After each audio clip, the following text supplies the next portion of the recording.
Bwana Yesu asifiwe kanisa. Bwana Yesu asifiwe sana.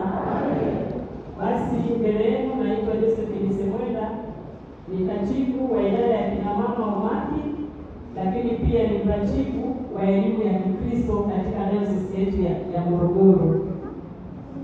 Niko mbele yenu kumshukuru Mungu kwa ajili ya matendo yake makubwa ambayo sisi kina mama umaki tumepewa heshima ya kuwalea watoto wa shule ya Jumapili. Tunaposema watoto wa shule ya Jumapili ni watoto hawa ambao wako Sunday school, lakini pia tunasimamia vipindi vya dini katika shule za msingi. Bwana Yesu asifiwe sana. Na siku ya leo tuko mbele yenu, mimi pamoja na wamama wengine hapa, lakini na kina mama wengine katika dayosisi ya Morogoro, kwa ajili ya kuendelea kumtukuza Mungu ambaye ametupa zawadi ya watoto ambao tunao. Na katika miaka hii mitatu tumekuwa na kauli mbiu inayosema kwamba mtu utotoni. Tutasikia baadaye kidogo kwenye risala malengo yake. Lakini tunapoongelea habari ya mtu utotoni, tunatamani waumini wote tuelewe kwamba tunahitaji kuwashika mkono watoto ili waweze kufikia matamanio yao.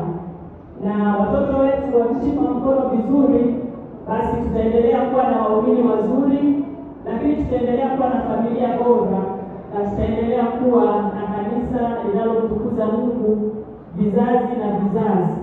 Kwa hiyo siku ya leo tunamshukuru sana Baba Askofu ambaye amekubali kuzindua t-shirt ambayo itakuwa ni sare ya watoto wetu katika kanisa la Anglikana dayosisi ya Morogoro, kuanzia hapa kanisa kuu na parishi zote 180 kitu watavaa t-shirt hiyo. Kwa hiyo niwaombe kina mama, kina baba, tuwaunge mkono watoto kwa kununulia t-shirt, kwa sababu wao wenyewe hawawezi kujinunulia, lakini basi watakapovaa t-shirt ile ina ujumbe wa mtu utotoni. Bwana asifiwe sana. Asante sana.